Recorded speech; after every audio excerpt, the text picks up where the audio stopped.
Welcome to Hair in the Hawthorn. My name's Kate Ray and I'm your host. And we have another in the mini-series of personal experiences in the strange and the paranormal. It's a little early for me. I've just been saying it's a little early for me. I'm usually on my fifth coffee for now, but I'm so pleased that I've been able to arrange this interview with my guest today. She's over in Australia. And obviously I'm in the UK. So getting that timing right, I didn't want to get her up at stupid o'clock in the morning and drag her on this to sort of blurry-eyed talk through an experience. So we arranged it, which is really, really good. But for me, I'm going to sup coffee while I'm listening to this story because I know it's going to be a good one. It's going to be exciting. I've got kind of an inkling of where we're going to go with this. So I'm going to sit back, I'm going to relax, and I'm going to introduce to you Millie, all the way from Australia, and she's going to tell us about an extraordinary encounter that she's had. So hi Millie, how are you doing?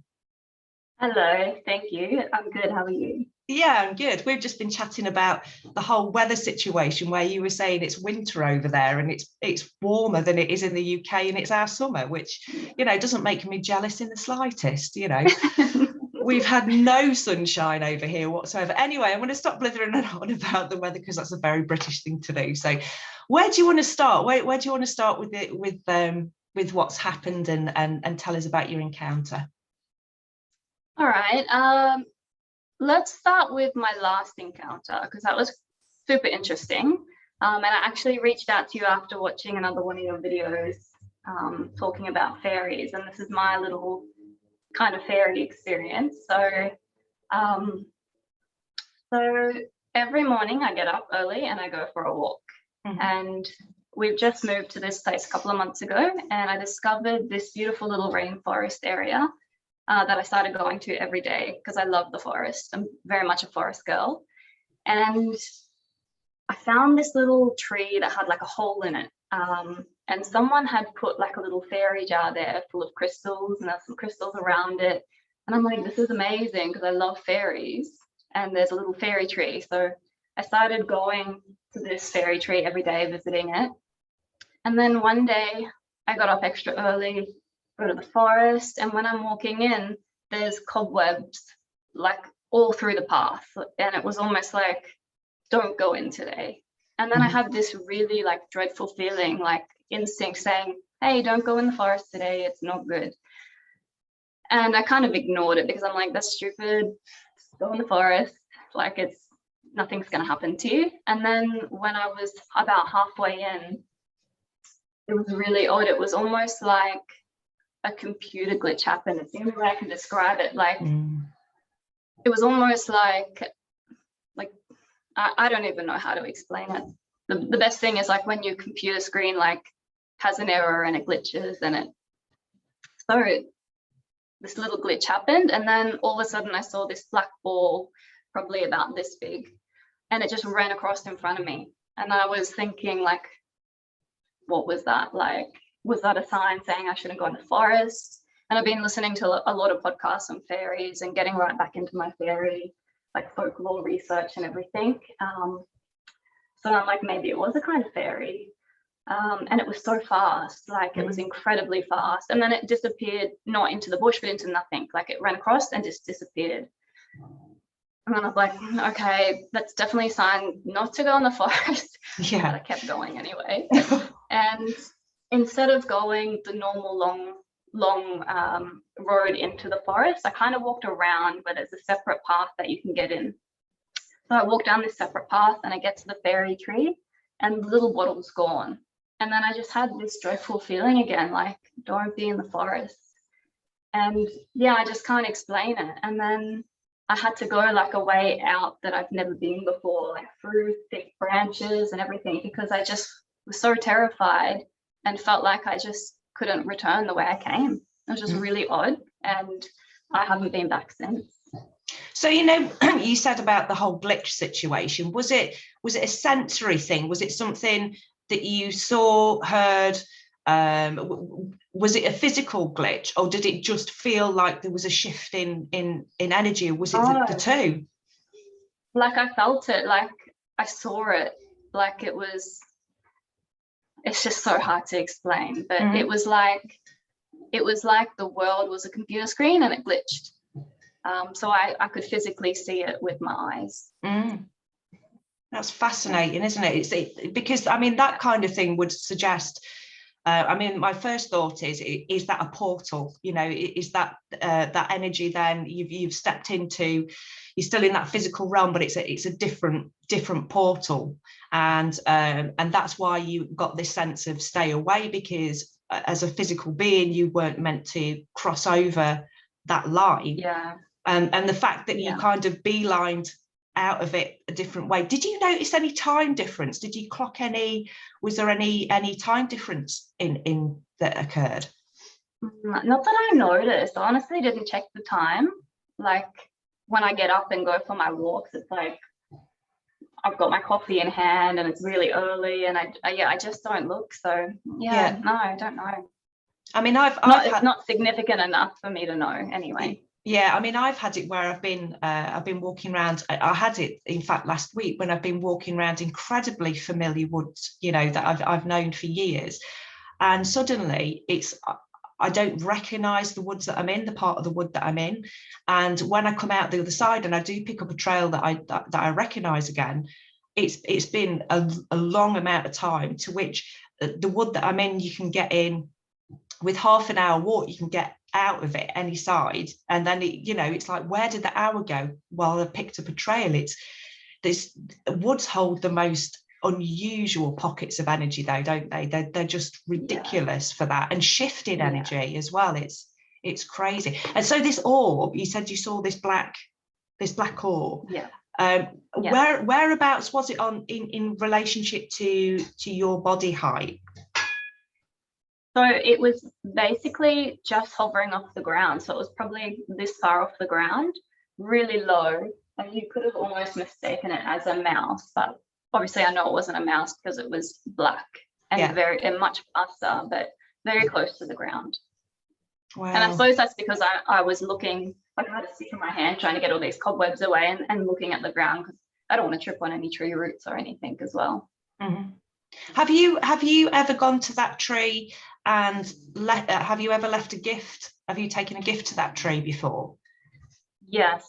So the last time I was there, I actually took a ring that I had found, like a gold ring, and I was babysitting 2 kids, and I took them, and we also did a little offering to the fairies and the tree, and we left gold coins there. And since then, I've realized, like, I've learned that, and I don't know if it's true, but they say that fairies don't like gold. So I was like, oh, great, I've left all these gold coins there and they don't even like it. Oh, yeah. I mean, it could be. I mean, I know that there are some metals, particularly iron, that the fairies don't like. I've not come across gold.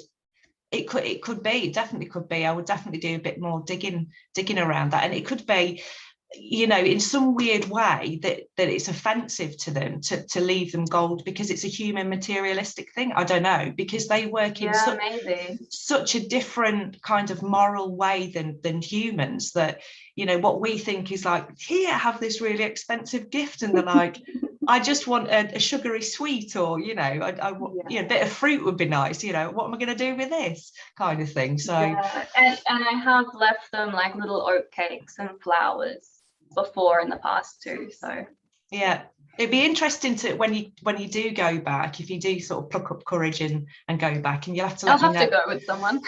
Yeah, definitely. Maybe take a video on your phone or something as you're doing the trail. That'd be interesting to see if you can pick anything up. I know that videoing makes me feel really brave, because I'm like, I'm behind the camera, nothing can get me, you know.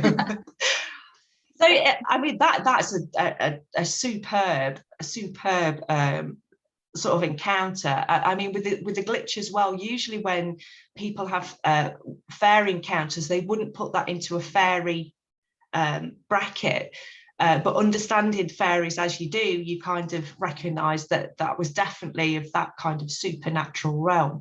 We were chatting before as well, weren't we, about, I just asked you a little bit about your upbringing and about other encounters that you'd had. Is there any others that you want to share with us today?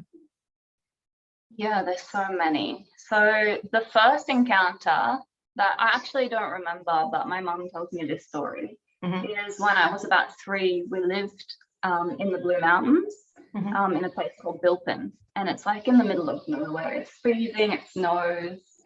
And we were in a little cabin out there, and my mom said all kinds of weird stuff would happen there. And one morning at 3 a.m., like everyone in the house woke up for no reason. I started crying. I came into my mom's room. My sister came in. My mom woke up. Like it was just really, really odd. And there was just like a really eerie feeling there. So that was one of my earliest. And then over the years, I've just had, at one point in my life, I had quite a lot. And then I sort of didn't want anything scary or bad to happen to me, so I kind of pushed it away. But then still little bits and pieces have definitely happened over the years. And one story that I really want to share, and I've been listening to it a lot and trying to understand it, is I once had sleep paralysis, which was like the worst thing that's ever happened to me. And it's really scary because it seems like everyone has basically the same experience. So it's just, yeah, so I can tell you that if you like. Yeah, please do. It's quite strange, actually. So the video that's come before this one, if people have watched that, it came briefly into that as well. So there is, I'm finding this growing connection between people who have, supernatural or paranormal experiences. The amount of people that will have true sleep paralysis is just growing. The connection is definitely there. But please, yeah, tell me your story. Yeah, well, just before we go on to the story, so my mom is a psychic and she's very, very spiritual. And when I was saying about my sleep paralysis, she said she's had it. And they say normally about 50% of people have it once in their life, but she's had it so many times. And she's like very, very spiritual. So maybe it is some kind of weird connection. I don't know. But so this was about 6 years ago. I was living in a house with this man was an alcoholic and very, very negative energy. And one night I just woke up randomly. I was sleeping on my side and I was like facing my bedroom wall, thank goodness.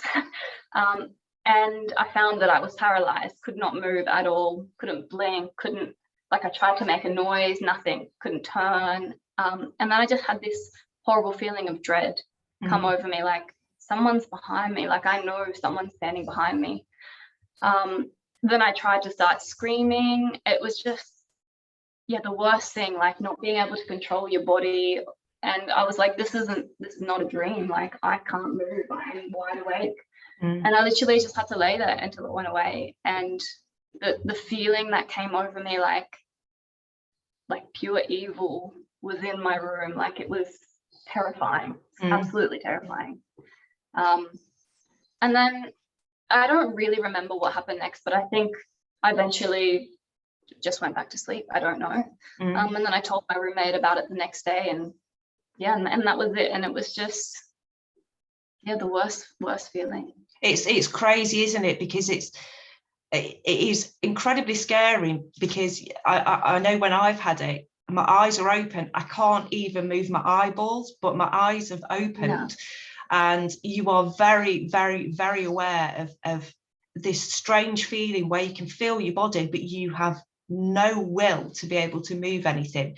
And for me, the time that happens, it just seems a lot longer than it is. It could be like 30 seconds to a minute that it happened, but it feels like a lifetime. It is so debilitating, isn't it?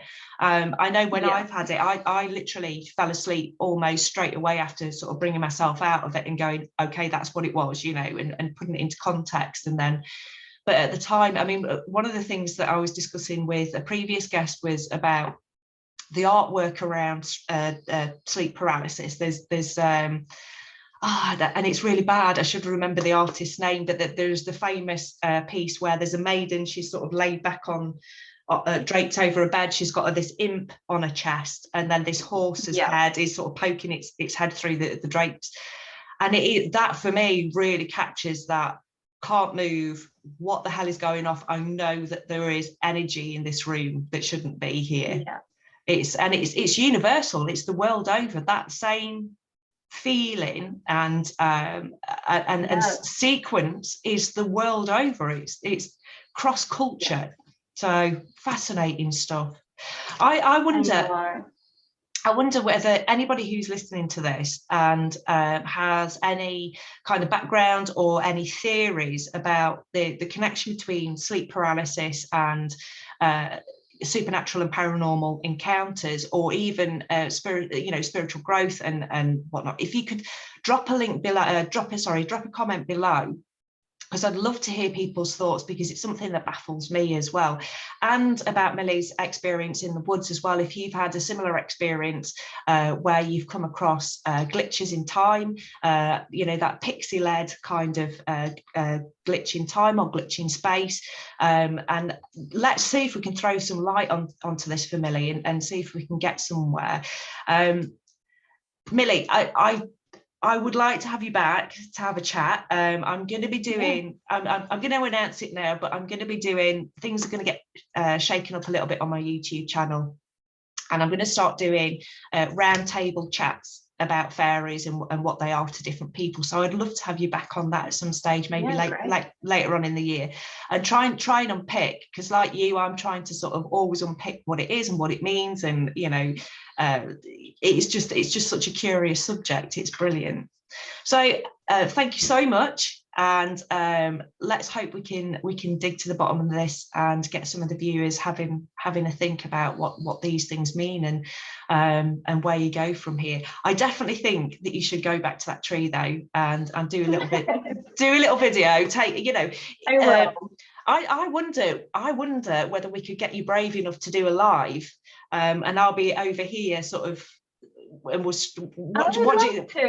But that would be so much fun if we could stream it, because when you said it's a rainforest, I'm like, I'm so jealous. It's not just a forest, it's a rainforest. Just casually, it's a rainforest. I'm so jealous of your different climate over there. It's it's hugely ranging, isn't it, about your landscape.